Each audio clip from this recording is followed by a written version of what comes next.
Good morning, नमस्कार दोस्तों, स्वागत है आप सबों का आपके अपने YouTube channel that is biology eight finger tips by Saurabh Yadav. बेटा, आज मैं आपके सामने क्लास 9th का जो हमारा चैप्टर चल रहा था दैट इज़ द बायोडाइवर्सिटी, यानी कि बायोडाइवर्सिटी इन लिविंग ऑर्गेनिज्म। इसमें बेटा हमने किंगडम मोनेरा किया, प्रोटिस्टा किया, फंजाई किया। उसके बाद जो दूसरा सबसे बड़ा किंगडम था that is the kingdom Plantae. उसके अंदर में भी जो क्लासेस थे जैसे Thallophyta, Bryophyta, Pteridophyta, gymnosperm, angiosperm, हर एक चीज़ को लाइन बाय लाइन और अच्छे से मैंने एक्सप्लेन किया। अब बेटा जी आते हैं जो नेक्स्ट सेक्शन है, जो कि बड़ा ही इम्पॉर्टेंट सेक्शन है, that is called as kingdom animalia. तैयार हैं बेटा आप लोग? आप और मैं दोनों लोग क्या है बेटा जी, एनिमल ही तो है, तो ये समहाउ रिलेटेड टू अस। लेकिन यहाँ ये चीज़ बताता है कि बेटा किस तरह से एनिमल्स का विकास हुआ, यानी पहले कौन सा एनिमल आया, फिर बाद में कौन आया, फिर उसके बाद कौन आया, फिर उसके बाद कौन आया, और जैसे जैसे धीरे धीरे बढ़ते गए, यानी धीरे धीरे ऑर्गेनिज्म का डेवलपमेंट होता गया। उनके अंदर में किसी में सेलुलर लेवल था, किसी में टिश्यू आया, किसी में ऑर्गन आया, किसी में ऑर्गन सिस्टम आया। इस तरह से धीरे धीरे धीरे धीरे डेवलपमेंट हुआ और हम सुंदर से दिख रहे हैं ना, हम लोग आते हैं मैमेलिया में। तो बेटा ये पूरा डेवलपमेंट कैसे हुआ ये हम स्टार्ट करते हैं आपके जो दूसरा मोस्ट इम्पॉर्टेंट किंगडम है दैट इज किंगडम एनिमेलिया। कौन सा किंगडम बेटा जी? ध्यान से बोलेंगे, फिर से बोलेंगे, किंगडम एनिमेलिया। आइए स्टार्ट करते हैं किंगडम एनिमेलिया। देखिए सबसे पहला बात, जितने भी ऑर्गेनिज्म किंगडम एनिमेलिया में होंगे सब में एक से ज़्यादा सेल होगा। कोई भी ऐसा एनिमल नहीं है जो यूनिसेलुलर होगा, सब के सब क्या होंगे बेटा जी? Multi cellular. तो सबसे पहला पॉइंट है किंगडम एनिमेलिया में सारे के सारे क्या होंगे? मल्टी सेलुलर, यानी इन सब के अंदर में एक से ज्यादा क्या होगा बेटा? एक से ज्यादा सेल होगा, तभी तो क्या बोलते हैं? Multi cellular. और दूसरा बेटा जो भी किंगडम एनिमेलिया में आएगा वो यूकैरियोट होगा। यूकैरियोट का मतलब क्या होगा? उसके अंदर में क्या मौजूद होगा? True nucleus. जैसे यहाँ पे मैं बता दूं, यहाँ पे सेल के अंदर में अगर न्यूक्लियस प्रेजेंट है तो ऐसे ऑर्गेनिज्म को बोलते हैं यूकैरियोट्स। क्लियर है जी? अरे क्लियर है जी? तो ये दो पॉइंट्स आप पहले भी जानते थे और अभी भी हमने आपको रिवाइज करा दिया।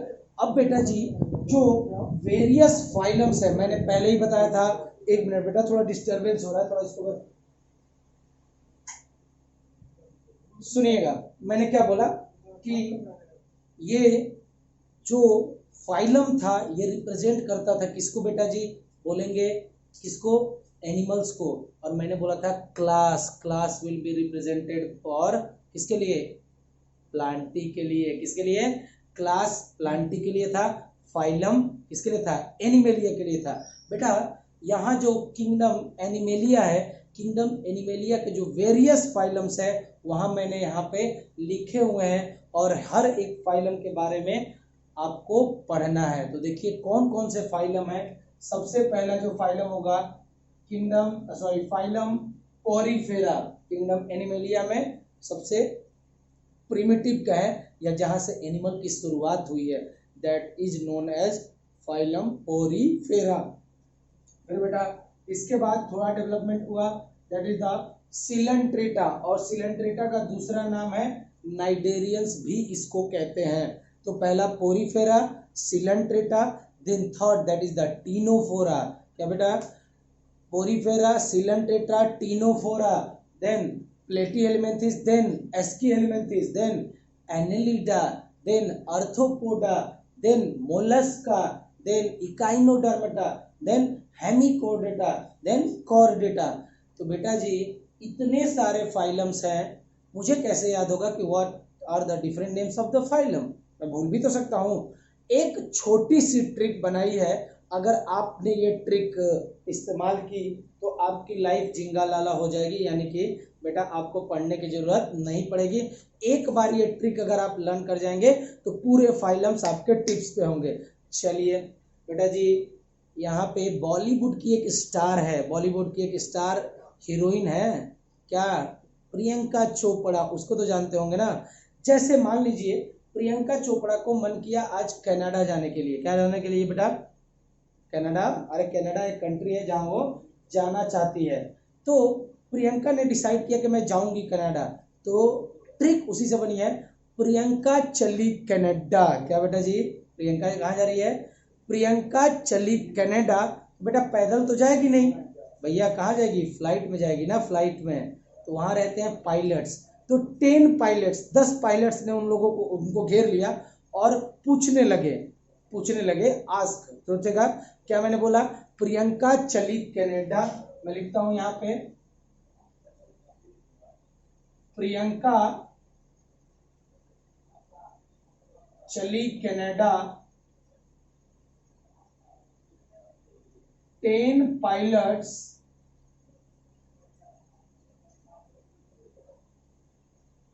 10 पायलट्स ने मिलके उनसे एक मूवी के बारे में पूछा। Asked about a English movie. कौन सी movie? Asked about a movie. Asked यानी पूछा, asked about a movie, asked about a movie. और कौन सी मूवी के बारे में पूछा? एक हॉलीवुड की इंग्लिश पिक्चर के बारे में पूछा। Asked about a movie English, जिसका नाम है हरकुलिस। हरकुलिस। तो अगर आपने ये ट्रिक याद कर ली बेटा जी, तो आपको याद करने की बिल्कुल भी जरूरत नहीं है। सारे फाइलम्स आपके टिप्स पे होंगे। क्या मैंने बोला? प्रियंका चली कनाडा। कहाँ जा रही है प्रियंका? कनाडा। प्रियंका चली कनाडा, 10 पायलट ने मिलके आस्क्ड अबाउट अ मूवी, एक मूवी के बारे में पूछा जो इंग्लिश मूवी है, इंग्लिश हरकुलिस। क्या बेटा जी? English Hercules. देखिएगा, पहला प्रियंका से पी उठाया, प्रियंका से पी उठाया, तो पी से बेटा जी पोरी फेरा। चली में सी है, सी से सिलेंट्रेटा। और कहा चली बेटा? कनाडा। तो मैंने बोला था सिलेंट्रेटा का दूसरा नाम क्या है? नाइडेरियंस। तो भैया कनाडा से नाइडेरियन हो गया। प्रियंका चली कनाडा, 10 पायलट, 10 पायलट्स, 10 से हो जाएगा टीनोफोरा। क्या हो जाएगा बेटा जी? टीनोफोरा। 10 पायलट्स, पायलट्स मतलब पी से हो गया बेटा जी प्लेटी हेलमेंथिस। आस्क्ड, प्लेटी हेलमेंथिस के बाद में आस्क्ड, ए से एस्की हेलमेंथिस। आस्क्ड अबाउट से फिर ए है एनिलिडा।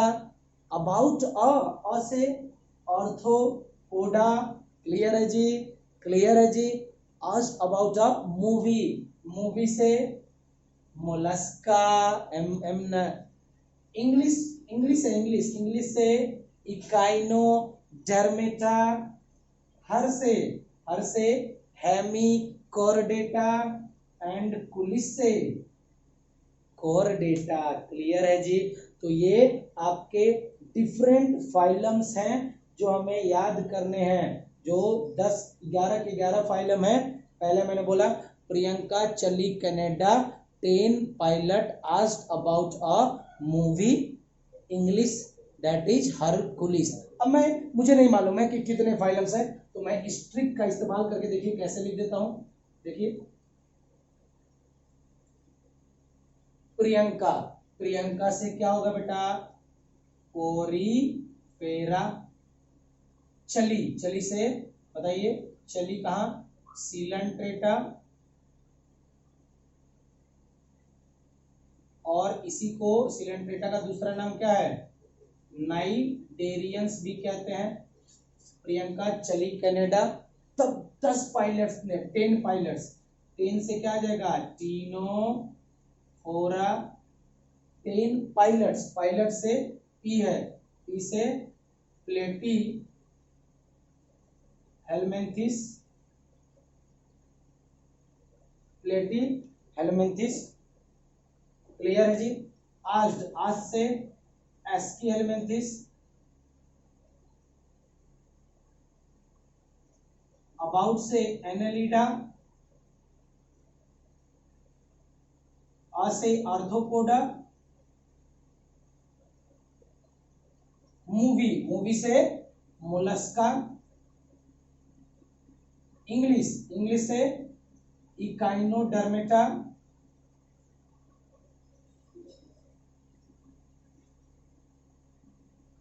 हर से बताइए हेमिकोर्डेटा, और भैया कुलिस से कॉर्डेटा। क्लियर है जी। तो जितने भी फाइलम्स है इसको आप एक सिंपल ट्रिक से याद कर सकते हैं। प्रियंका चली Canada, 10 pilot asked about a English movie, English है ना मूवी, मूवी के बाद लिखेंगे मूवी, इंग्लिश आपका हरकुलिस। तो एक सिस्टमैटिक ढंग से आ जाएगा। आप बता सकते हो कि पहले कौन आया, बाद में कौन आया, बाद में, ये पूरा एकदम सिस्टमैटिक ढंग से लिखा हुआ है। क्लियर है जी।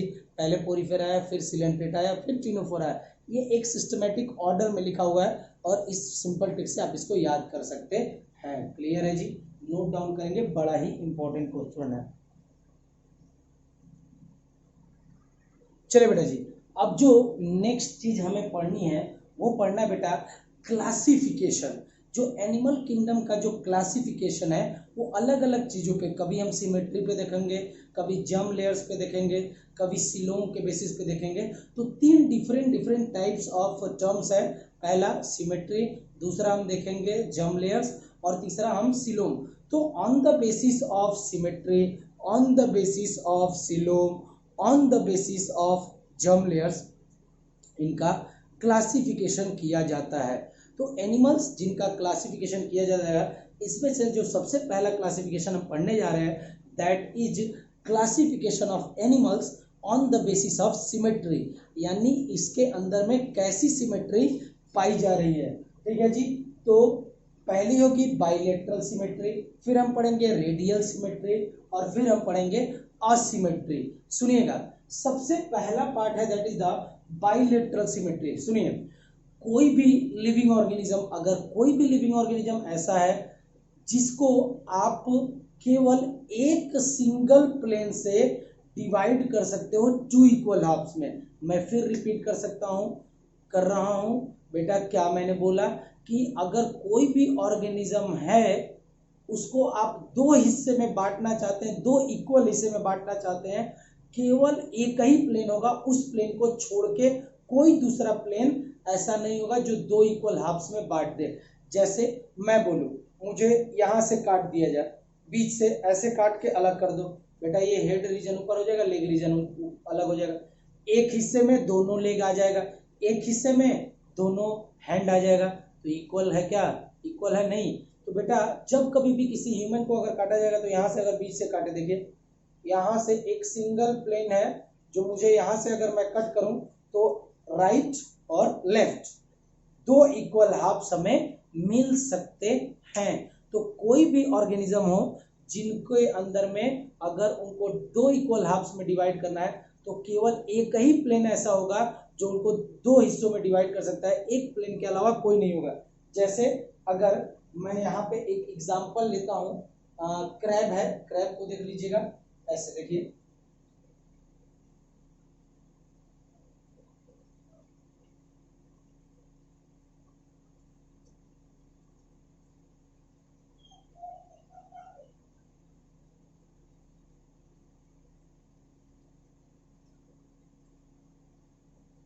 ठीक है, ऐसे, ठीक है।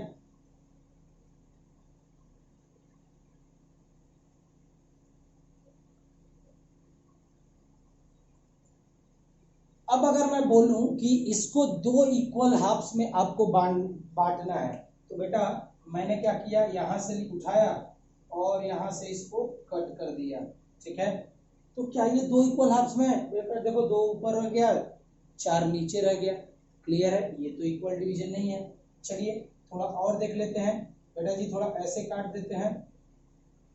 तो एक हिस्से में 1 2 3 4 5 लेग आ गए, एक हिस्से में एक ही ले गया, है क्या इक्वल डिवीजन? नहीं। तो बेटा जब आप इसको ध्यान से देखेंगे तो जब आप इसको एकदम बीच से कट करेंगे तो आप देखेंगे ये एक इक्वल हिस्सा आएगा आपके पास में, एक इक्वल हिस्सा। देखिए इधर भी कितने लगे, 1 2 3, 1 2 3, और इधर दोनों क्या बेटा आपको क्या मिल रहा है, इक्वल हाफ्स मिल रहे हैं, यानी कि इक्वली डिवाइडेड है ये, ठीक है जी। तो कोई भी लिविंग ऑर्गेनिज्म जिनको आप दो इक्वल हाफ्स में डिवाइड कर सकते हैं, लेकिन केवल एक ही प्लेन के द्वारा अगर आप कट करेंगे, एक ही प्लेन में वो डिवाइड होंगे। It is a symmetry in which an organism can be divided into equal right and left halves by only a single vertical plane. केवल एक ही प्लेन इनको दो हिस्से में बांट सकता है, इसके अलावा कोई भी प्लेन इनको दो हिस्से में बांट नहीं सकता है। इसको हम लोग बोलते हैं बेटा बाइलेटरल सिमेट्री। क्या बोलेंगे, बाइलेटरल सिमेट्री। अब ये बाइलेटरल सिमेट्री किन किन ऑर्गेनिज्म में पाई जाती है, तो देखिए प्लेटीहेल्मिन्थेस से लेके कॉर्डेटा तक, कहां तक बेटा, प्लेटीहेल्मिन्थेस से लेके कॉर्डेटा तक, यानी Platyhelminthes, Aschelminthes, Annelida, Arthropoda, Mollusca, Hemichordata, Chordata. यहाँ पे मैंने इकाइनोडर्मेटा का नाम नहीं लिया, इकाइनोडर्मेटा को मैंने एक्सेप्ट किया है। तो बेटा जी इकाइनोडर्मेटा केवल छोड़ दीजिएगा।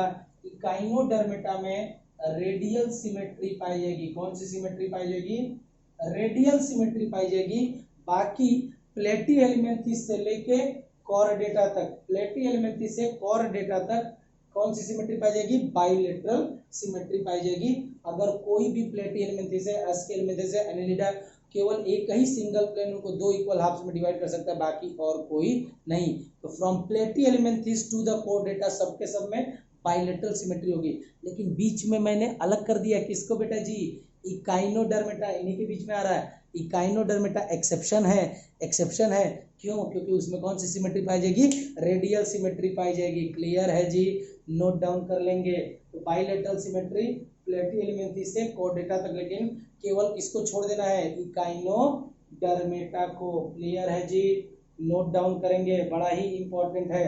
ये सारे एग्जांपल्स भी बता दिए और आपको बता दिया कि बाइलेटरल सिमेट्री क्या होती है। चलिए बेटा, जो दूसरा इंपॉर्टेंट टाइप ऑफ सिमेट्री है that is the radial symmetry. सुनिएगा, रेडियल सिमेट्री क्या होती है। बाइलेटरल में केवल एक ही प्लेन से आप उसको दो इक्वल हिस्सों में बांट सकते थे, लेकिन बेटा रेडियल सिमेट्री में कहीं से भी, किसी से भी एक लाइन आप खींच लीजिए, कहीं से भी कोई भी प्लेन अगर आप खींचेंगे तो वो दो इक्वल हिस्सों में अगर वो डिवाइड हो रही है तो मोर देन वन प्लेन हो गया ना। यहाँ पे कोई भी एक ऑर्गेनिज्म अगर दो इक्वल हाफ्स में डिवाइड हो रहा है by more than one plane, यानी कि मेनी प्लेन्स में वो डिवाइड कर सकता है। देखिए क्या लिखा है, when any plane passing through the central axis of the body divides the organism into identical halves, यानी आइडेंटिकल राइट और left, it is called as radial symmetry. आइए यहाँ देख लेते हैं, जैसे ये आपका बनाया हुआ है, ठीक है, मैंने एक प्लेन लिया, यहां से इसको कट कर दिया, देखिए आधा इधर आधा उधर, दो इक्वल हाफ्स में कट गया जी। तो एक प्लेन था अभी, सुनिएगा, फिर बेटा अगर मैं इधर से कट करूं तो भी दो इक्वल हाफ्स में डिस्ट्रीब्यूट हो जाएगा जी। चलिए मेरा मन नहीं भरा, मैंने एकदम बीच से एक प्लेन गुजार दिया, तो भी तो दो इक्वल हाफ्स में टूट गया भैया। तो ध्यान से सुनिएगा, कोई भी लिविंग ऑर्गेनिज्म अगर दो हिस्सों में दो इक्वल हाफ्स में डिवाइड हो रही है by any of the plane, किसी भी प्लेन से अगर आप उसको कट डाउन कर रहे हैं तो वो दो इक्वल हाफ्स उसको मिलेगा। तो ऐसे ऑर्गेनिज्म के अंदर में जो सिमेट्री होती है that is called as radial symmetry. क्या बोलेंगे बेटा जी, रेडियल सिमेट्री लिख दिया। व्हेन एनी प्लेन, कोई भी प्लेन, ये एक प्लेन है, कितने प्लेन हो गए, मान लीजिए एक दो तीन, तीन डिफरेंट प्लेन से मैंने कट डाउन किया।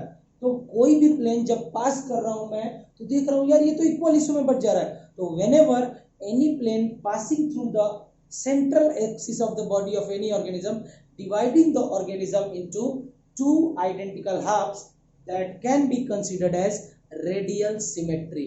और रेडियल सिमेट्री किन किन के अंदर में पाई जाती है, तो बेटा इससे पहले प्लेटीहेल्मिन्थेस से पहले क्या है, सिलेंट्रेटा और टिनोफोरा, इनके अंदर में रेडियल सिमेट्री पाई जाएगी। और इससे पहले बेटा जी यहाँ भी तो लिखा था इकाइनोडर्मेटा, उसके अंदर में क्या पाई जाती है, रेडियल सिमेट्री। तो रेडियल सिमेट्री वाले कितने ऑर्गेनिज्म हो गए, 3, सिलेंट्रेटा, टीनोफोरा और इकाइनोडर्मेटा। क्लियर है जी। अब बच्चा बेटा जी असिमेट्री, क्या बचा बेटा जी, असिमेट्रिकल। असिमेट्रिकल का मतलब क्या होगा बेटा जी, जरा ध्यान से सुनिएगा। ये जो आपका दिख रहा है that is the third one, that is the asymmetric. ये बेसिकली अगर जब आप स्ट्रक्चर देखेंगे पोरीफेरंस का, जैसे एक पोरीफेरा है सायोन, उसको बनाने की कोशिश करते हैं। देखिए इसका स्ट्रक्चर कुछ ऐसा है,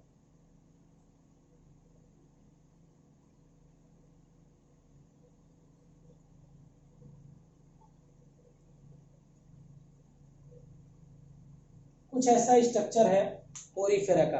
अगर मैं बोलूं कि बेटा इसको 2 इक्वल हाफ्स में मैं डिवाइड करूं, चलो करने की कोशिश करता हूं। यहां से कट डाला, एक यहां से कट डाउन कर दिया, प्लेन कर से एक प्लेन से कट किया इसको। बेटा जी जब अगर आप ध्यान से देखेंगे तो यहाँ पे ये कुछ ऐसा नहीं होता है, ये कुछ ऐसा होता है। जब आप ध्यान से देखेंगे तो क्या होगा बेटा, एक के तरफ ज्यादा पोर्शन आ गया, एक के तरफ कम आ गया। चलो कोई दूसरे प्लेन में देख लेते हैं, कोई दूसरा प्लेन कट डाउन करते हैं, मान लो ऐसे कट डाउन करते हैं, तो भी देखोगे बेटा एक में इतना कम, दूसरे में इक्वल डिवीजन नहीं होगा। तो बेटा जी जिनके अंदर में कभी भी क्या होगा बेटा, कोई भी प्लेन पास कर दीजिए through the body, it will not divide the organism into 2 equal halves में डिवाइड नहीं कर पाएगा। Whenever any plane does not able to divide the organism into 2 identical halves, तो उसको हम लोग क्या बोलते हैं बेटा, असिमेट्री। और मोस्टली असिमेट्रिकल स्ट्रक्चर पाए जाते हैं किसमें बेटा, सिमेट्री नहीं पाई जाएगी किसमें, आपके पोरीफेरंस में। तो इन केस ऑफ पोरीफेरा, तो असिमेट्री का डेफिनेशन जरा लिख लीजिएगा। तो पोरीफेरंस, चूंकि ये क्या बेटा, एक पोरीफेरा है, एक पोरीफेरा है, तो पोरीफेरा में कोई भी सिमेट्री नहीं पाई जाएगी। तो इसको हम लोग क्या बोलते हैं, असिमेट्रिकल। क्या बेटा, असिमेट्रिकल। इसका मतलब क्या हुआ, whenever any plane passing through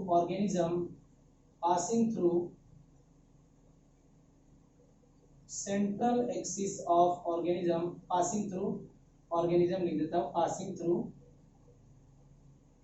an organism is not able to divide it into 2 equal halves, it is not है बेटा जी, ये not able, ये able नहीं है to divide it into 2 equal halves, then it can be considered as asymmetrical। Clear है जी। तो बेटा जी जो मोस्टली पोरीफेरंस होते हैं वो असिमेट्रिकल होते हैं। तो यहाँ मैंने डायग्राम भी बना दिया है। पोरीफेरा कोई सिमेट्री नहीं, रेडियल सिमेट्री होगी टीनोफोरा और सिलेंट्रेटा में, और एक और इकाइनोडर्मेटा में। बाइलेटरल सिमेट्री पाई जाएगी प्लेटियल मेंथिस से कोर्डेटा तक। इकाइनोडर्मेटा को हटा दीजिएगा, इकाइनोडर्मेटा में रेडियल सिमेट्री पाई जाएगी। क्लियर है जी, क्लियर है जी, नोट डाउन कर लीजिएगा। तो यहाँ मैं रेडियल सिमेट्री को यहाँ से हटा दे रहा हूँ और इसको कहाँ मेंशन कर दूँ बताइए, तो इसको यहाँ मेंशन कर दे रहा हूँ। पहले हो गया असिमेट्री, किसमें होगी, पोरीफेरा में होगी, और भैया रेडियल सिमेट्री 3 में पाई जाएगी, इकाइनोडर्मेटा में, सिलेंट्रेटा और टीनोफोरा में। नोट डाउन कर लीजिएगा। नेक्स्ट जो क्लासिफिकेशन हम पढ़ेंगे वो होगा बेटा जी classification of organism on the basis of germ layers. 3 germ layer होती हैं। चलिए बेटा जी अब हम देखते हैं कि बेटा जी 3 डिफरेंट टाइप्स की जर्म लेयर्स होती हैं। कितने प्रकार की? 3 different types of germ layers होती हैं। और ये जर्म लेयर्स क्यों कहते हैं बेटा? जर्म लेयर्स इनको इसलिए कहा जाता है क्योंकि पूरा का पूरा एम्ब्रियो इसी तीनों जर्म लेयर से बना होता है। जो एम्ब्रियो का जितना भी पार्ट है, लेग्स हो, आपके स्टमक हो, इंटेस्टाइन हो, हेड हो, सब कुछ, each and everything is formed by this 3 germ layers. Clear है जी? तो बेटा जी ध्यान रखिएगा, in embryonic stage there are different layers of cell that is called as germ layers which give rise to all the parts of organism। जितना भी organism का पार्ट है ना, एक एक पार्ट सब कुछ बनता है बेटा जर्म लेयर से। और कितने प्रकार की जर्म लेयर्स होती हैं? तो 3 प्रकार की। जो सबसे बाहर में होगी, देखिए सबसे बाहर वाली आउटर मोस्ट जो जर्म लेयर होगी उसको बोलते हैं एक्टोडर्म। जो बीच में होगी उसको बोलेंगे मीजोडर्म, जो मिडिल लेयर होगी। और जो सबसे अंदर में होगी दैट इज कंसीडर्ड एज, ये जो सबसे अंदर में होगी that is called as endoderm, या उसी को बोलते हैं बेटा इनर मोस्ट लेयर। क्या बोलेंगे बेटा? Inner most layer. देखिए जो सबसे बाहर में है एक्टोडर्म, तो बेटा मेरी स्किन के ऊपर ये जो आप दिख रहे हो जो लाइनिंग होती है इसको हम लोग बोलते हैं एपिडर्मल लाइनिंग, यानी बेटा आउटर मोस्ट। सबसे बाहर में क्या है? आउटर मोस्ट क्या है? एक्टोडर्म। तो बेटा जितने भी आउटर मोस्ट सरफेसेस बनेंगे, एपिडर्मिस बनेगी, नेल बनेगा, हेयर बनेगा, ये सब कुछ बनाती है कौन बेटा? एक्टोडर्म। ध्यान से सुन लीजिएगा, ectoderm it is the outermost layer which will form nail, hair and epidermis. Clear है जी? जो लेयर सबसे अंदर में है दैट इज द एंडोडर्म। ये एंडोडर्म बेटा डिफरेंट टाइप्स ऑफ स्ट्रक्चर को बनाएगी, जैसे कि आपका हो गया बेटा जी स्टमक, कोलॉन, यूरिनरी ब्लैडर। ये सारी चीजें कौन बनाएगा? Innermost. चूंकि ये बॉडी के अंदर में है ना, अंदर में है, तो कौन बनाएगा? इनर मोस्ट वाली लेयर ही बनाएगी ना। जो चीजें मैंने बोली, स्टमक बॉडी के अंदर में है, कोलॉन लार्ज इंटेस्टाइन का पार्ट है, भैया कहाँ है? बॉडी के अंदर में है, यूरिनरी ब्लैडर बॉडी के अंदर में है, यानी बेटा जी ये सारे जो अंदर में है, तो अंदर में सबसे अंदर में कौन है? एंडोडर्म। क्लियर है जी? So endoderm it is the innermost layer which forms the stomach, colon and urinary bladder. और भी चीजें बनाएगी एटसेट्रा, कर लीजिएगा। मेसोडर्म, जो एक्टोडर्म एंडोडर्म के बीच में जो एक लेयर है that is known as the middle layer can be considered as mesoderm. और बेटा ये जो मेसोडर्म होती है ये बेसिकली बनाएगी किसको बेटा? बोन्स एंड कार्टिलेजेस को। तो on the basis of this, इन तीनों के बेसिस पे हो सकता है किन्हीं ऑर्गेनिज्म में कोई जर्म लेयर नहीं पाई जाती है। There will be no germ layers found in certain organism. For example अगर बात करें पोरीफेरा, उसमें कोई जर्म लेयर नहीं पाई जाएगी। लेकिन अगर मैं बात करूं उनसे आगे, अगर बढ़ के मैं बात करूं सिलेंट्रेटा और टीनोफोरा, तो उनमें बेटा जी 2 लेयर पाई जाती है, एक्टोडर्म, एंडोडर्म। मीजोडर्म गायब रहेगी। तो जिनमें 2 लेयर्स पाई जाएगी, 2 जर्म लेयर्स पाई जाएगी, उनको बोलते हैं डिप्लोब्लास्टिक ऑर्गेनिज्म। जिनमें कोई नहीं पाई जाएगी जैसे कि पोरीफेरा, उनको बोलेंगे no germ layers are founding. So अगर बोले there will be no germ, ये सही है, there will be no germ layer found in case of Porifera. लेकिन 2 जर्म लेयर्स पाई जाती हैं किसके केस में? सिलेंट्रेटा और टीनोफोरा के केस में। बाकी उसके बाद प्लेटी एलिमेंट्री से लेके कोरडेटा तक सब में पाई जाएगी 3 जर्म लेयर, जिसमें एक्टोडर्म, एंडोडर्म, मीजोडर्म तीनों रहती है। तो जिनमें तीनों जर्म लेयर्स होंगी उनको हम लोग बोलेंगे बेटा जी ट्रिप्लोब्लास्टिक। क्या बोलेंगे जी? ट्रिप्लोब्लास्टिक। नोट डाउन कर लेंगे, बड़ा ही इंपॉर्टेंट केसेस है। चलिए बेटा जी देखते हैं classification of animals on the basis of the 3 different germ layers. जैसा कि मैंने बोला, ठीक है, उसके बेसिस पे classification of animal on the basis of germ layers.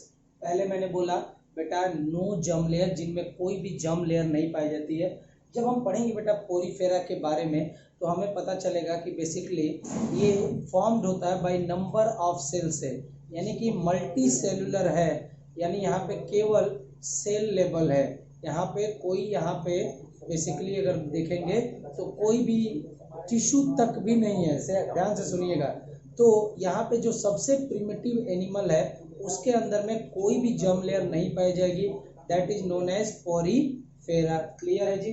उसके बाद जिन ऑर्गेनिज्म में दो लेयर्स पाई जाएगी, दो जर्म लेयर्स पाई जाएगी, ध्यान से सुनिएगा, सबसे बाहर वाली और सबसे अंदर वाली, यानी एक्टोडर्म और एंडोडर्म, उनके बीच में कोई भी लेयर नहीं पाई जाएगी, यानी कि मीजोडर्म एब्सेंट रहेगा। मीजोडर्म के जगह पे एक मीजोग्लिया हो सकता है जो कि बेसिकली नॉन सेलुलर लेयर है। लेकिन जब आप एक्टोडर्म देखेंगे तो ये काला काला चीज दिख रहा है, ये जो काली काली, ये क्या बेटा जी, ये काला काला है क्या, ये काला काला जो दिख रहा है ब्लैक ब्लैक कलर में आपको दिख रहा है, यह है सेल्स। तो यहाँ पे सेल्स प्रेजेंट रहेंगी, आपके एंडोडर्म में सेल्स प्रेजेंट रहेंगी, लेकिन बीच में एक नॉन सेलुलर लेयर होगी, इनके बीच में जो कि सेल से नहीं बनी है, जेली लाइक सब्सटेंस से बनी होगी। क्लियर है जी। तो जिन ऑर्गेनिज्म में केवल दो जर्म लेयर होगी, एक है भैया एंडोडर्म और एक है बेटा जी एक्टोडर्म, ये दो जर्म लेयर्स होंगी। बीच में जो मीजोग्लिया है ना, वो बेटा सेल से नहीं बनी है, वो ऐसे ही है, वो मीजोडर्म नहीं है। यानी अगर जो ऑर्गेनिज्म जिनमें दो जर्म लेयर्स पाई जाएगी, एक बाहर और एक अंदर, एक्टोडर्म और एंडोडर्म, इन सारे ऑर्गेनिज्म को बोलते हैं डिप्लोब्लास्टिक। क्या बोलेंगे बेटा जी, डिप्लोब्लास्टिक ऑर्गेनिज्म। क्लियर है, लिख भी दिया। Organism which derive from two germ layers ectoderm and endoderm, that is called as the diploblastic organism. तो बेटा पोरीफेरा के बाद में दो फाइलम सिलेंट्रेटा और टिनोफोरा, इन दोनों में बेटा जी दो जर्म लेयर्स पाई जाती है, इसीलिए इन दोनों को हम लोग बोलते हैं डिप्लोब्लास्टिक ऑर्गेनिज्म। क्लियर है जी। इनके बीच में आप मीजोग्लिया देख रहे हैं ना, वो मीजोडर्म नहीं है, मीजोग्लिया एक नॉन सेलुलर लेयर है, वो सेल से नहीं बनी है, लेकिन एक्टोडर्म सेल से बनी है, एंडोडर्म सेल से बनी है।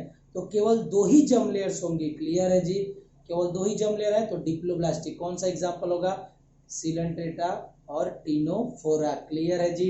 आइए the next, that is the third, that is the triploblastic organism. जिन ऑर्गेनिज्म के अंदर में तीनों जर्म लेयर्स पाई जाएंगी, एक्टोडर्म, एंडोडर्म और मीजोडर्म। एक्टो भी लाइंड होगी पूरी तरह से, सेल से लाइंड होगी भाई। मीजो के अंदर में भी क्या होगी, सेल्स होंगी, और एंडो के अंदर में भी क्या होंगी, सेल्स मौजूद होंगी। जो बीच में ये दिखता है ना, इसको हम बोलते हैं बेटा ल्यूमेन। क्या बोलते हैं, ल्यूमेन। बेटा जैसे पाइप होता है ना, पाइप अगर देखो, पाइप ऐसे है, तो पाइप का जो बीच वाला हिस्सा होता है ना, कि जहाँ से आप पास आउट कर रहे हैं, यहाँ से कोई लिक्विड पास कर रहा है, इसको हम लोग बोलते हैं ल्यूमेन। तो ये अंदर वाला ये क्या बेटा, ल्यूमेन है, जो खाली स्पेस है। क्लियर है। तो तीन जर्म लेयर्स पाई जाएंगी जिनके अंदर में, उनको बोलते हैं ट्रिप्लोब्लास्टिक ऑर्गेनिज्म। और ये कहाँ से कहाँ तक बेटा, प्लेटी एलिमेंथिस से कोरडेटा तक जितने भी ऑर्गेनिज्म होते हैं सब में तीन जर्म लेयर्स पाई जाती है, इसीलिए उनको हम लोग बोलते हैं ट्रिप्लोब्लास्टिक। फ्रॉम प्लेटी एलिमेंथिस, कौन होगा, प्लेटी एलिमेंथिस, एस्की एलिमेंथिस, और बताइए प्लेटी एलिमेंथिस हो गया, एस्की एलिमेंथिस हो गया, एनालिडा हो गया, आर्थ्रोपोडा हो गया, मोलस्का हो गया, इकाइनोडर्मेटा हो गया, कोर्डेटा हो गया। ये सारे के अंदर में आपका क्या हो जाएगा बेटा, तीन जर्म लेयर्स पाए जाएगा, पूरा का पूरा। कहाँ से, प्लेटी एलिमेंथिस से स्टार्ट करना है, प्लेटी एलिमेंथिस, एस्के एलिमेंथिस। अरे क्लियर है जी, सारा जितना भी एक लाइन से पढ़ लीजिएगा, Platyhelminthes, Aschelminthes, Annelida, Arthropoda, Mollusca, Echinodermata, Hemichordata, Chordata, ये सब में आपका तीन जर्म लेयर्स पाया जाएगा, तो इनको ट्रिप्लोब्लास्टिक ऑर्गेनिज्म कहते हैं। जो अभी तक पढ़ा, इसको मैं एक अगर डायग्राम में बना के दिखाना चाहूँ तो जरा सुनिएगा, जो कि मैंने लिख भी दिया है। देखिए ये है, सबसे पहला कौन सा फाइलम पढ़ा, पोरीफेरा, फिर क्या पढ़ा, सिलेंट्रेटा, फिर क्या पढ़ा, टिनोफोरा, फिर हमने पढ़ा प्लेटी हेलमेंथिस, फिर हमने पढ़ा एस्के हेलमेंथिस। फिर बताइए एस्के हेलमेंथिस के बाद बताइए, एनालिडा, आर्थ्रोपोडा, यही तो पढ़ा, Aschelminthes, Annelida, Arthropoda, Mollusca, Annelida, Arthropoda Mollusca, clear है जी, दिख रहा है। फिर इकाइनोडर्मेटा, फिर बताइए हेमिकोडेटा, और लास्ट कॉर्डेटा। तो इनमें जो सबसे पहला है ओरिफेरा, इसमें कोई जर्म लेयर नहीं पाई जाएगी। मैंने लिख दिया यहाँ पे नो जर्म लेयर। ये जो दूसरे और तीसरे हैं यानी सिलेंट्रेटा, टिनोफोरा, इसमें 2 जर्म लेयर्स पाई जाएगी, इसीलिए इनको क्या बोल दिया, डिप्लोप्लास्टिक ऑर्गेनिज्म, क्लियर है जी। इसके बाद प्लेटी एलिमेंथेस से कॉर्डेटा तक सब में 3 जर्म लेयर पाई जाएगी, इसीलिए इसको बोलते हैं ट्रिप्लोप्लास्टिक ऑर्गेनिज्म, क्लियर है जी। इसमें कितनी होगी, 2 जर्म लेयर, कौन कौन सी, एक्टोडर्म एंड एंडोडर्म, और इसमें कितनी लेयर होंगी, 3 होंगी, एक्टोडर्म, एंडोडर्म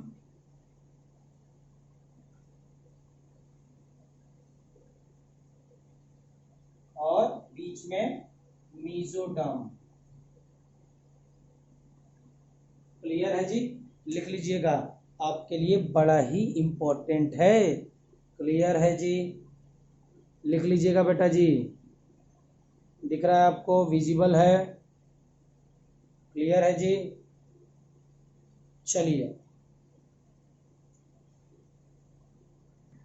बेटा जी, अब हम देखते हैं लेवल ऑफ ऑर्गेनाइजेशन। देखिए लेवल ऑफ ऑर्गेनाइजेशन का मतलब क्या है, पहले ये सोच लीजिएगा। देखिए हम यहाँ पे स्टार्ट करेंगे बेसिक से कॉम्प्लेक्स तक, यानी कि कोई भी ऑर्गेनिज्म जिसका जन्म हुआ होगा उसके अंदर में वाकई में काफ़ी कम अमाउंट में सिस्टम होगा, यानी जो सबसे स्मॉलेस्ट एनिमल होगा, प्रीमिटिव एनिमल होगा, जिसको हम पोरीफेरा कहते हैं, उसके अंदर में बेसिकली बेटा टिश्यू भी नहीं थे। हाँ, नंबर ऑफ सेल्स एक से ज्यादा थे, मल्टी सेलुलर था, लेकिन बेटा वहां पे सेल्स कंबाइन होके टिश्यू बना नहीं पाए थे। तो बेटा सबसे जो प्रिमिटिव है दैट इज आपका पोरीफेरा, उसके अंदर में है क्या, अगर आप देखेंगे तो केवल सेल और सेल ही है, ध्यान से देखेंगे तो केवल सेल ही भरा हुआ है और कुछ चीजें नहीं है।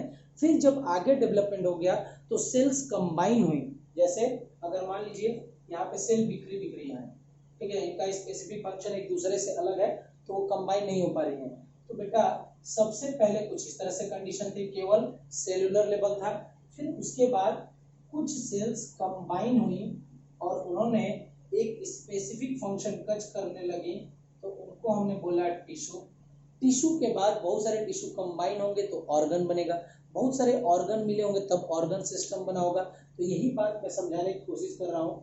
देखेंगे जो पोरीफेरा है, जो कि सिंपलेस्ट एनिमल है, वहां पे बेटा जी ध्यान रखिएगा केवल सेल्स प्रेजेंट होंगी, number of cells multicellular होगा, यहाँ पे उसका आइडेंटिफिकेशन केवल सेलुलर लेवल पे किया जा सकता है, यानी उसके अंदर में कोई भी टिश्यू फॉर्मेशन नहीं होगा, सबसे सिंपलेस्ट एनिमल है। फिर उसके बाद सिलेंट्रेटा और टिनोफोरा में कुछ सेल्स पास में आ गई, स्पेसिफिक फंक्शन करने लगी, यानी कि टिश्यू लेवल ऑफ ऑर्गेनाइजेशन पाया जाएगा सिलेंट्रेटा और टिनोफोरा में। फिर उसके बाद प्लेटी हेलिमेंथिस में पाया गया ऑर्गन लेवल, यानी कि कुछ टिश्यू मिल गई तो ऑर्गन को फॉर्म कर लिया उन्होंने। उसके बाद आपके जितने हैं Aschelminthes, Annelida, Arthropoda, Mollusca, Echinodermata, Hemichordata, कोडेटा, इन सब में धीरे धीरे ऑर्गन सिस्टम का डेवलपमेंट हुआ, क्लियर है जी।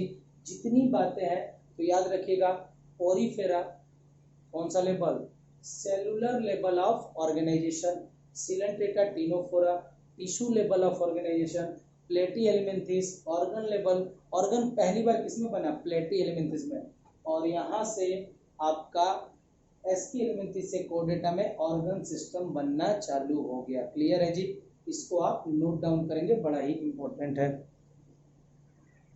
आइए बेटा जी, जो नेक्स्ट टाइप ऑफ क्लासिफिकेशन हमें पढ़ना है that is on the basis of coelom, यानी किसी ऑर्गेनिज्म के अंदर में जिसमें सीलोम पाया जाएगा उसे बोलते हैं सीलोमेट्स, जिसमें सीलोम नहीं मौजूद होगा या स्केटर्ड फॉर्म में होगा तो उसको बोलते हैं सूडोसिलोमेट्स, और जिसमें एकदम नहीं होगा, एकदम हो ही नहीं सकता, तो उसको बोलते हैं असिलोमेट।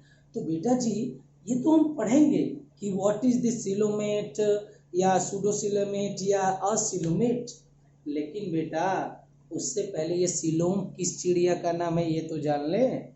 किस चिड़िया का नाम है तो सुनिएगा, सिलोम क्या होता है जरा इस बारे में यहाँ दे रखा है, समझ में नहीं आएगा, जब बताऊंगा तो ही समझ में आएगा, पहले पढ़ लेते हैं एक बार। दे रखा है space between body wall and gut wall या alimentary canal which is lined by mesoderm that is called as coelom. क्या कुछ समझ में आया क्या? आएगा ही नहीं, आ ही नहीं सकता, मुझे भी नहीं आता है। ठीक है, ये मान लो हमारा मदन लाल है, ये हमारा मदन लाल है, काफी खुश है, दिख रहा है जी, मदन लाल काफी खुश है। देखिए इसके बाद ये है आपके मदन लाल भाई साहब, इनके हैंड को मैंने बना दिया,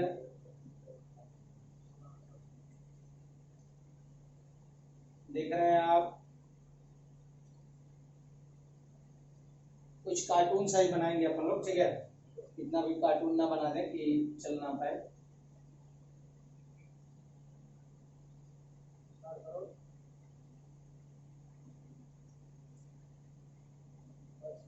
कई लोग क्या होते हैं ना अपने लाइफ में डिस्टर्बिंग एलिमेंट होते हैं, हमारे घर में भी बहुत सारे डिस्टर्बिंग एलिमेंट है, ठीक है, तो चलता है, ये बातें होती रहती हैं कि क्या क्या डिस्टर्ब करेंगे, तो ये हम मदन लाल है, सोच लीजिएगा एक डिस्टर्बिंग एलिमेंट है, यही आप मान के चलिएगा, ठीक है जी। हमारे घर में भी बहुत सारे मदन लाल है, ये मदन लाल काफी अच्छे दिख रहे हैं। तो बेटा सुनिएगा, जो इसके चारों तरफ बॉडी की कवरिंग होगी, ये ये ये कवरिंग ध्यान से देखिएगा, ये जो पूरा कवरिंग इसके बॉडी के सराउंडिंग में जो होगी, ये कवरिंग, ये जो उसके बॉडी के सराउंडिंग में जो कवरिंग है, जो वॉल है, जो वॉल लेयर है, दैट इज नोन एज, यही वॉल लेयर कहलाती है बेटा जी, उसके थ्रू आउट द बॉडी मौजूद होगी।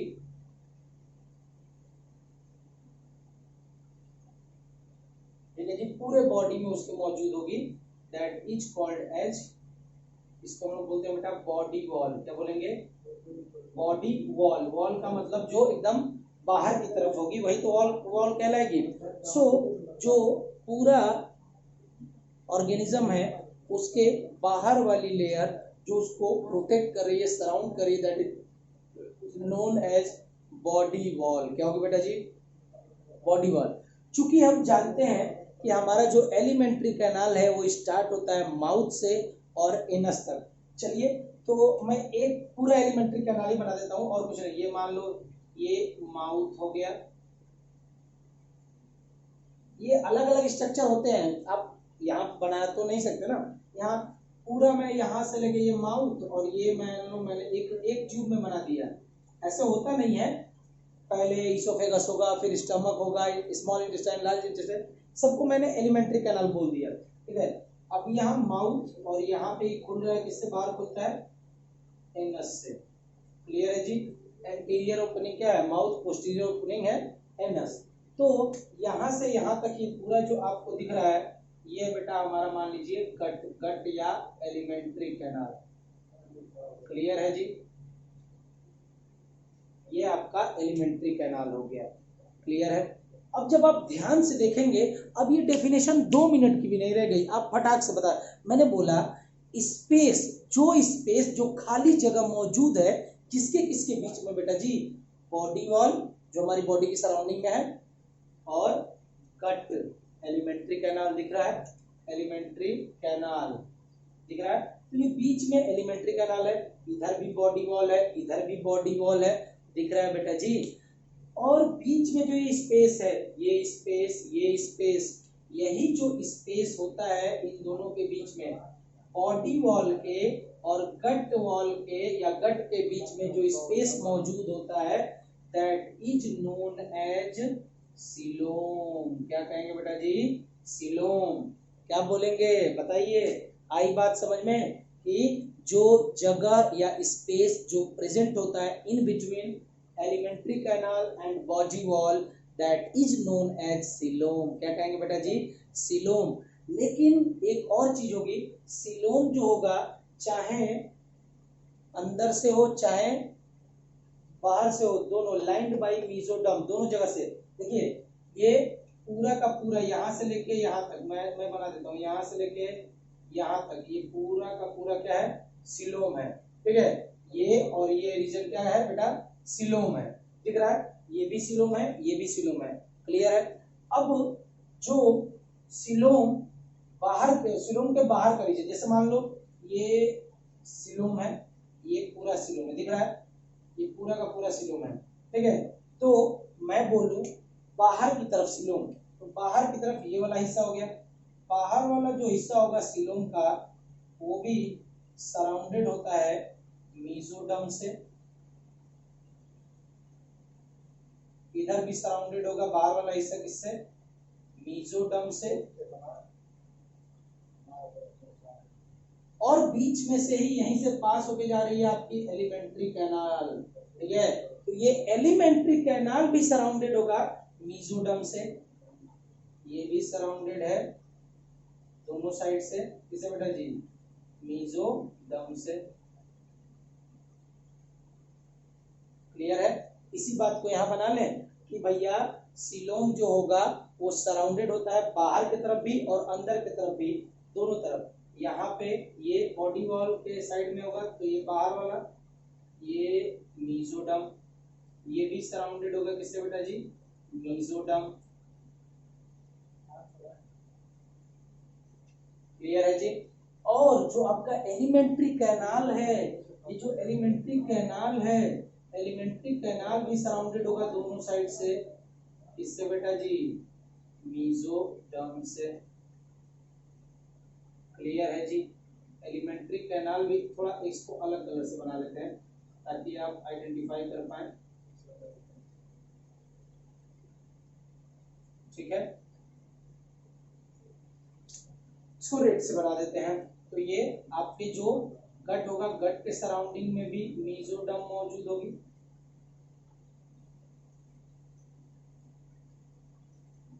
गट के सराउंडिंग में भी मीजोडर्म होगी।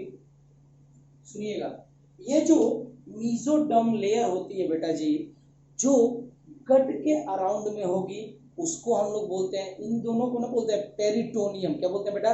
पेरिटोनियम। जो मीजोडर्म लेयर लाइन करती है इनको हम बोलते हैं पेरिटोनियम।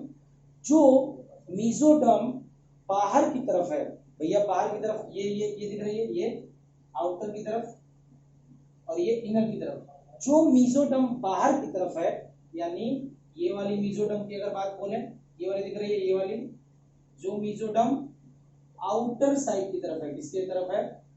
आउटर साइड की तरफ होती है, उसको हम लोग बोलते हैं बेटा जी पेराइटल पेरिटोनियम। क्या बोलेंगे बेटा जी? Parietal peritoneum. जो बाहर की तरफ मीजोडर्म होगी उसको हम लोग बोलते हैं पेराइटल पेरिटोनियम। क्लियर है? और जो मीजोडर्म लाइन कर रही है एलिमेंट्री कैनाल को, यानी मीजोडर्म जो क्या करे बेटा? लाइन कर रही है इसको, एलिमेंट्री कैनाल को, उस मीजोडर्म को हम लोग बोलते हैं विसरल पेरिटोनियम। क्या बोलेंगे बेटा जी? Visceral peritoneum. क्लियर है जी?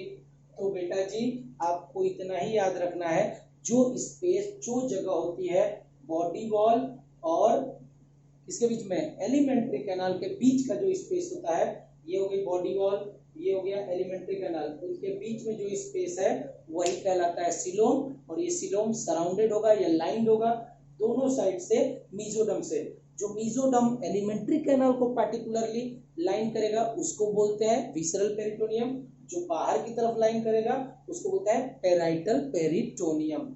अब आई समझ में, space between body wall and gut which is lined by mesoderm can be considered as coelom. दिख ही रहा है, ये बॉडी वॉल हो गई, ये एलिमेंट्री कैनाल, बीच में जो स्पेस है उसी को क्या बोला? सीलोम। और ये दोनों तरफ से लाइंड होगी मीजोडर्म से, जो एलिमेंट्री कैनाल को लाइन करेगा मेसोडर्म, उसको बोलते हैं विसरल पेरिटोनियम, और जो बाहर की तरफ ये दिख रहा है ये ब्लैक ब्लैक लाइनिंग, वो जो होगी मेसोडर्म जो बाहर की तरफ है उसको बोलते हैं पेराइटल पेरिटोनियम। क्या बोलेंगे बेटा जी? Parietal peritoneum. इसी को अगर आप देखें कुछ इस तरह से अगर मैं बनाऊं, जरा ध्यान से सुनिएगा।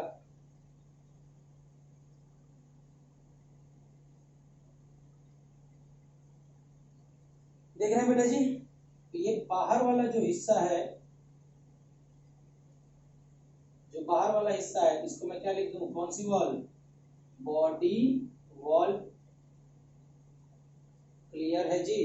दिख रहा है जी? और अंदर में बना दूं, अंदर में बना दूं, यहाँ पे रेड कलर से मैंने बना दिया, ये आपका क्या है?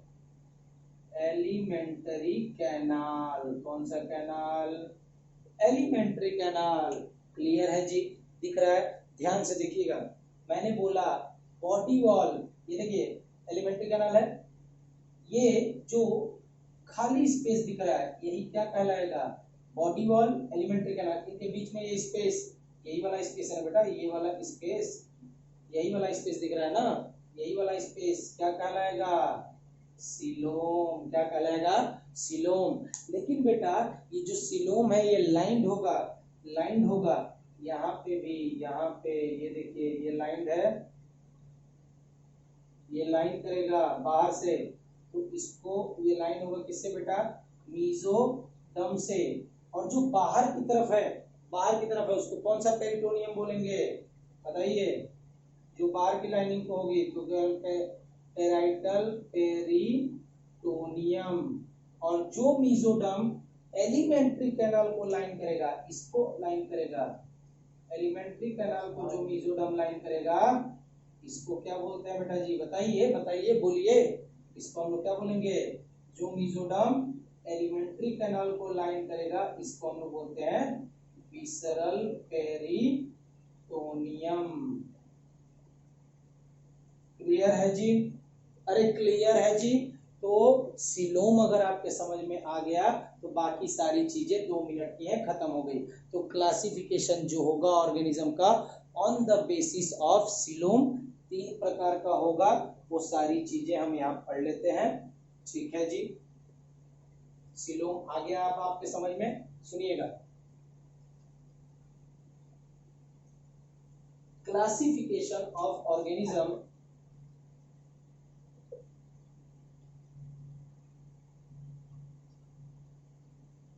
classification of organism on the basis of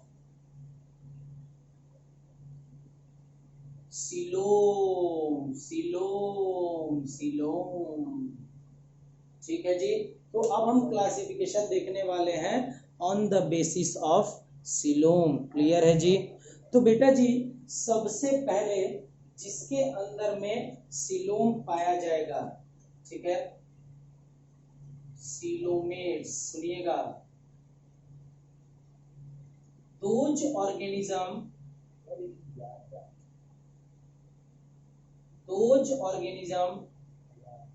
in which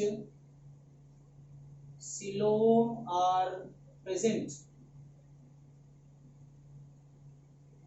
silome is present, लिख लीजिएगा, silome is present, can be called as, ऐसे ऑर्गेनिज्म को हम लोग बोलते हैं coelomates, can be called as coelomates. क्या कहेंगे बेटा जी? सिलोमेट्स। ये बना ही हुआ है, तो अगर जिनके अंदर में सिलोम पाया जाएगा उन सभी को बोला जाता है बेटा जी सिलोमेट्स। क्या बोला जाएगा? इन विच ट्रू सिलोम भी कभी कभार पूछ गए, in which true coelom is present, then that can be considered as coelomates.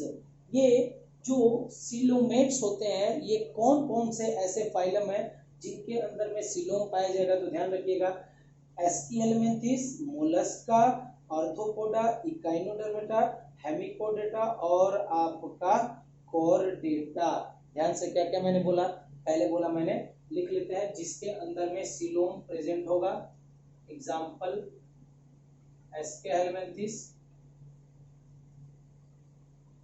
प्लेटिहेलमिंथिस बने, एसके हेलमिंथिस के बाद एनालिडा, ऑर्थोपोडा,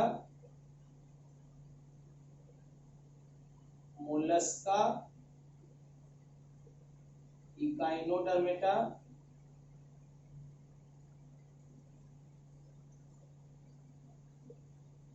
ठीक है जी, मोलस्का हो गया, इकाइनोडर्मेटा हो गया, हेमिकोर्डेटा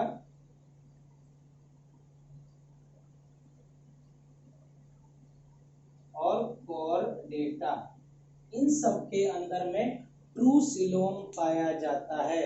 एस्कियलमेंथिस, एनालिडा, ऑर्थोपोडा, मोलस्का, इकाइनोडर्मेटा, हेमिकोर्डेटा और कॉर्डेटा, इसीलिए इन सबको हम बोलते हैं बेटा सिलोमेट्स। क्या बोलेंगे बेटा जी? सिलोमेट्स। नोट डाउन करेंगे। फिर इसके बाद में हम पढ़ेंगे बेटा सूडोसिलोमेट्स, यानी कि जिसके अंदर में फॉल्स सिलोम पाया जाएगा। जिसके अंदर में क्या पाया जाएगा बेटा? फॉल्स सिलोम पाया जाएगा। उनको हम लोग बोलते हैं बेटा जी, क्या बोलेंगे बताइए? सूडोसिलोमेट्स। सुनिएगा, तो इसका भी बड़ा अच्छा इंपॉर्टेंट एग्जांपल है। यहाँ पे देखिएगा, पहले ये लिख लिया, ठीक है। सेकंड जो होगा, जो हम पढ़ेंगे, that is called as pseudocoelomates.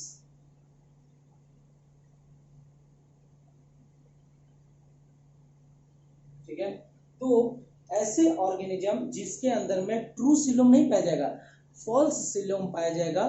Basically यहाँ पे जो आपका ये होगा, मीजोडम होगा, वो स्केटर्ड फॉर्म में होगा, एक रेगुलर फॉर्म में मौजूद नहीं होता है, तो इसीलिए इसको बोलते हैं फॉल्स सिलोम। क्या बोलेंगे? These are those organism, these are those organism in which false coelom, false मतलब झूठा, false coelom are found, clear है जी? जिनके अंदर में फॉल्स सिलोम पाया जाएगा उसको हम लोग बोलते हैं सूडो सिलोमेट्स। इनमें होगा क्या? जैसा कि मैंने बोला, यहाँ पे आपका मीजोडम तो होगा, लेकिन मीजोडम पैचेस में पाया जाएगा। In this case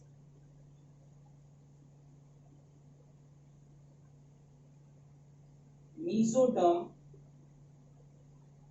are found in small patches. देखिए, जो हमने स्ट्रक्चर बनाया था एकदम वैसा ही स्ट्रक्चर बनाएंगे। देखिए, सबसे बाहर में कौन सी वॉल बताइए बेटा जी? सबसे बाहर में कौन सी वॉल?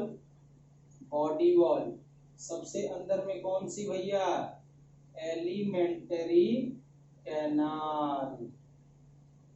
इससे पहले हमने पढ़ा तो देखा बेटा जी कि वहां पे आपका ये जो बीच वाला जो है सिलोम, ये आपका सिलोम है।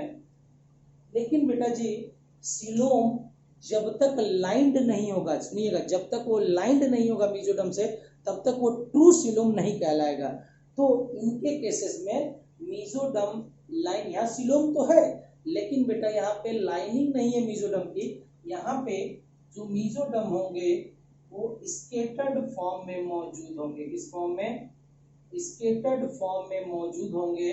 तो इस प्रकार का अगर सिलोम पाया जाता है, जिसके अंदर में जो सिलोम पूरी तरह से मीजोडम से लाइन नहीं है, यहाँ मीजोडम तो है लेकिन स्केटर्ड फॉर्म पे मौजूद है, तो इनको बोलेंगे बेटा सूडोसिलोमेट्स। क्या बोलेंगे? सूडोसिलोमेट्स। एक ही एग्जाम्पल है जिसके अंदर में ये आपका कंडीशन पाया जाता है, दैट इज नोन एज, कौन सा होगा बेटा जी? इससे पहले मैंने क्या बताया था आपका? Annelida, Mollusca, arthropoda, Echinodermata, hemichordata. मैंने उसमें एस्की एलिमेंथिस बता दिया क्या? जरा उसको करेक्ट करेंगे बेटा। जो मैंने अगर बताया है तो याद से एक बार और लिख लेते हैं, सिलोमेट्स वाला। तो पहले ये लिख लीजिए, सूडो सिलोमेट्स किसमें पाया जाता है? ये पाया जाएगा एस्की एलिमेंथिस में। केवल एक ही है जिसके अंदर में सूडोसिलोम पाया जाता है, that is known as Aschelminthes. कौन बेटा जी? एसके एलिमेंथिस केवल एक ही है जिसमें इस तरह की कंडीशन पाई जाती है, that is Aschelminthes. True coelom के एग्जांपल में शायद मैंने गलती कर दी, जरा यहाँ पे लिखिएगा, जिसके अंदर में ट्रू सीलोम पाया जाता है, जिसको हम लोग सीलोमेट्स बोलते हैं, जरा उसको करेक्ट करेंगे, अगर गलती किया होगा तो उसको करेक्ट करेंगे।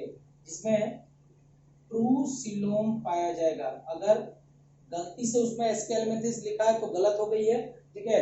आपको ध्यान रखना है भैया, एसके एलिमेंथिस में क्या पाया जाएगा, सूडोसिलोमेट। क्या होगा बेटा, वो सूडोसिलोमेट पाया जाएगा। ट्रू सीलोम पाया जाता है कहां से, एनेलिडा से।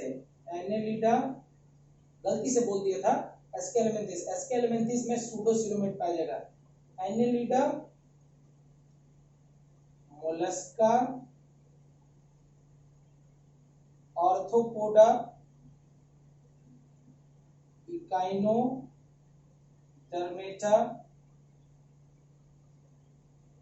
हेमिकोडेटा और बेटा जी कॉर्डेटा। इसको जरा सही कर लीजिएगा, सिलोमेट। मैंने शायद गलती से बता दिया था आप लोगों को कि एसकी एलिमेंथिस में भी ट्रू सीलोम पाया जाता है, गलत है, वो गलत है बेटा। एसकी एलिमेंथिस में सूडो सीलोमेट पाया जाएगा, ये वाली कंडीशन पाई जाएगी। ट्रू सीलोम केवल इनमें पाया जाएगा, Annelida, Mollusca, arthropoda, Echinodermata, hemichordata और कॉर्डेटा के अंदर में पाया जाता है। क्लियर है जी? तो दो हो गए, ट्रू सीलोम यानी कि सीलोमेट्स, जिसमें false coelom that is known as pseudocoelomates, जिसका एग्जांपल है एसके एलिमेंथिस। एक और रह गया, that is known as acoelomate. क्या बोलेंगे बेटा जी, असिलोमेट, जिसके अंदर में सीलोम क्या होगा बेटा, नहीं प्रेजेंट होगा। The third that is known as असिलो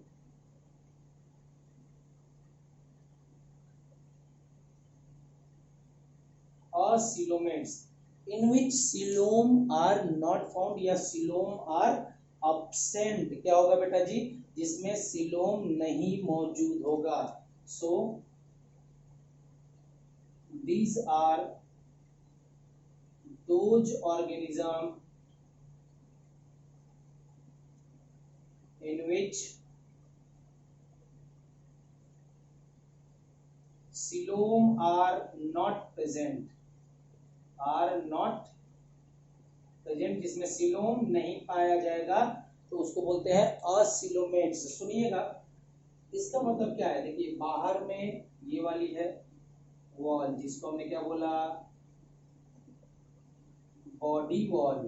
फिर ये अंदर में आपका क्या हो गया, एलिमेंट्री कैनाल या गट वॉल। अब क्या होगा बेटा जी, यहाँ जो बीच में स्पेस होगा, ये स्पेस नहीं मौजूद होगा। It will be surrounded by large number of cell.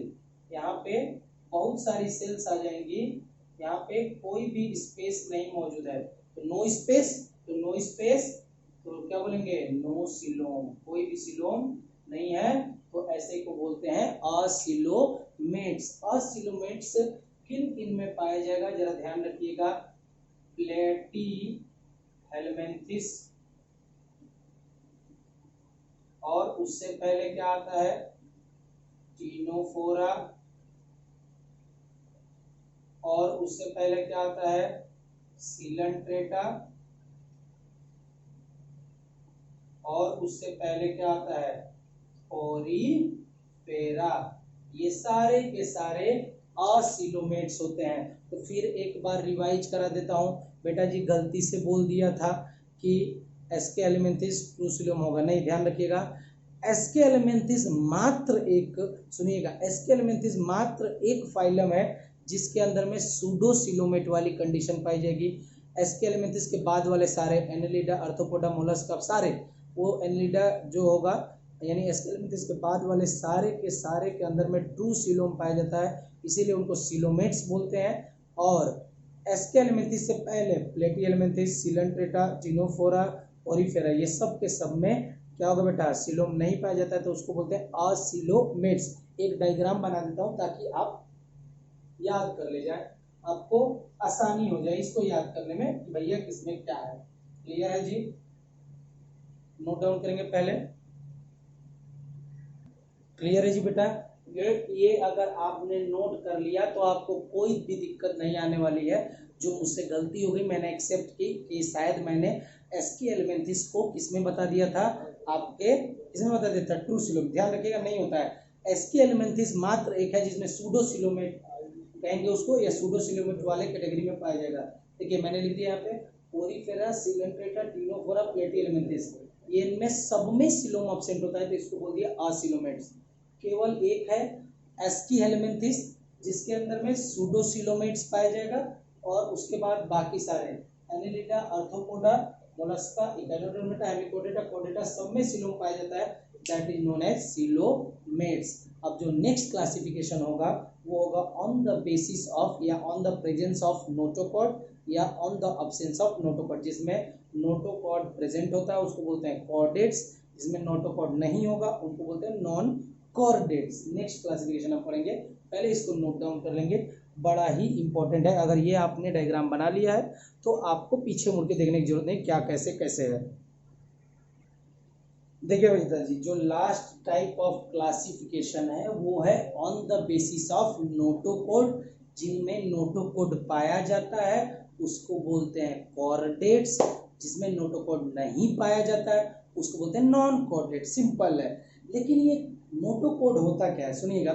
Notochord basically एक मेसोडर्मली ओरिजिन, क्या मेसोडर्म, एक्टोडर्म, एंडोडर्म, मेसोडर्म था ना, तो ये मेसोडर्म से बना हुआ एक रॉड लाइक स्ट्रक्चर है जो कि बेटा गिव राइज करता है टू द वर्टिब्रल कॉलम। ये डोर्सली प्रेजेंट होता है, यानी बॉडी के पीछे वाले हिस्से में प्रेजेंट होता है। तो बेटा बॉडी के पीछे में ही आपका वर्टिब्रल कॉलम भी होता है, रीढ़ की हड्डी जिसको बोलते हैं, यहाँ से स्टार्ट हो रही है। तो रीढ़ की हड्डी जो होती है वो डोर्सल साइड में है, और ये डेवलप कहाँ से होती है, नोटोकॉड से ही डेवलप होती है। इसीलिए रीढ़ की हड्डी भी कहाँ होगी, कहाँ बेटा, पीछे में। जनरली ये जो नोटोकॉड देखा जाता है ये एम्ब्रियोनिक स्टेज में देखा जाता है। तो जो mesodermally origin rod like structure that is present on the dorsal side of an organism. लेकिन याद रखिएगा कब दिखता है, एम्ब्रियोनिक लाइफ में। So notochord is mesodermally derived rod like structure formed on the dorsal side. इस साइड मौजूद है dorsal side during embryonic development in some animals. कुछ एनिमल्स में पाया जाता है। जैसे मैंने यहाँ पे एक फिश का एग्जांपल लिया है, जरा आप ध्यान देखिएगा। देखिए तो फिश के एकदम पीछे वाले साइड में, एंटीरियर साइड में नहीं है, डोर्सल साइड। जैसे मैं हूं तो मेरे सामने वाला साइड क्या, एंटीरियर साइड है, पीछे वाला क्या होगा, डोर्सल साइड हो जाएगा। ठीक है। और ये जो डोर्सल साइड पे आप देखेंगे यहाँ पे मौजूद है नोटोकॉड, और इसी नोटोकॉड से क्या बनता है बेटा, can give rise to vertebral column. जो होगा वो नोटोकॉड से ही बनता है। ठीक है, नोटोकॉड डेवलप होकर वर्टिब्रल कॉलम बनाएगा, और इसीलिए जिसके अंदर में नोटोकॉड होगा उनके में रीढ़ की हड्डी होगी, वर्टिब्रल कॉलम होगी। जिनमें नोटोकॉड नहीं होगा उनमें वर्टिब्रल कॉलम अब्सेंट होगी। इनके जस्ट पीछे में थोड़ा और डोर्सली अगर बात कर लें तो इनके और पीछे में डोर्सल साइड में एक और स्ट्रक्चर है, नर्व कॉर्ड होता है। और यही नर्व कॉर्ड बेटा सीएनएस यानी कि सेंट्रल नर्वस सिस्टम का ओरिजिनेशन कराता है। ब्रेन और स्पाइनल कॉर्ड वो बनता है नर्व कॉर्ड से। तो इसका यहाँ पे ज्यादा रोल नहीं है, आपको याद रखना है नोटोकॉड। तो नोटोकॉड जिनमें होगा वही वर्टिब्रल कॉलम बना पाएंगे, और जिनमें नोटोकॉड प्रेजेंट होगा वही कहलाते हैं कॉर्डेट्स।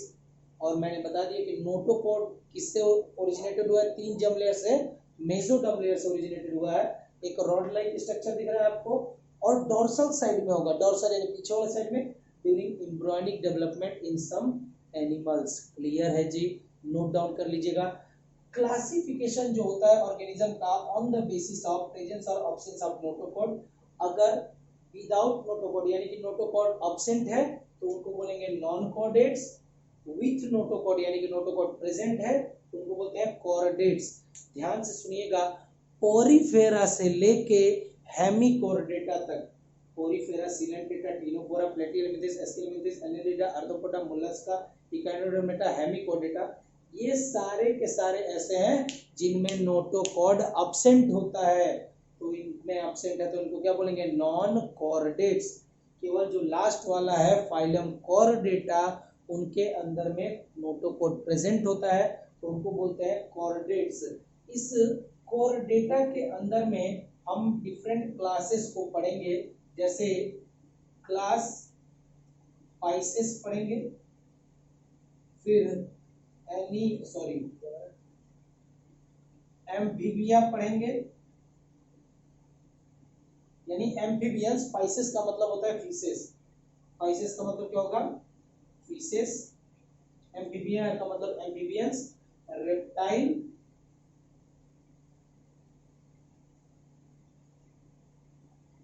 बर्ड्स, बर्ड्स का दूसरा नाम है एप्स, और लास्ट जो होगा उसमें हम पढ़ेंगे बेटा मैमल्स। ये सारे के सारे कोऑर्डिनेट्स में आते हैं, इनमें नोटोकॉर्ड प्रेजेंट होता है।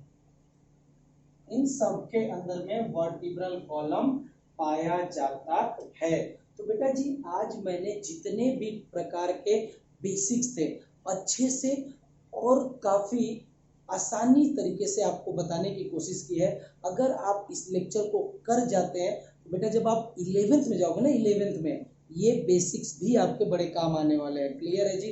तो हर वो चीज जो मुझे बतानी थी, क्लासिफिकेशन करना था, वो मैंने आज बताया है। फिर हम अब स्पेसिफिक फाइलम को हम पढ़ना स्टार्ट करेंगे। ये सारे क्लासिफिकेशन के बेसिस आप याद रखिएगा, क्योंकि लास्ट में जो डायग्राम बनेगा इन्हीं के बेसिस पे बनेगा। क्लियर है जी? नोट डाउन कर लीजिएगा। और अगर आपको ये वीडियो अच्छा लगा हुआ तो काइंडली लाइक एंड सब्सक्राइब जरूर करें। अगर आप मेरे चैनल पे पहली बार आए हैं तो बेटा अच्छे से देखें, और अगर अच्छा लगे तो अपने दोस्तों के साथ शेयर करें। Thank you.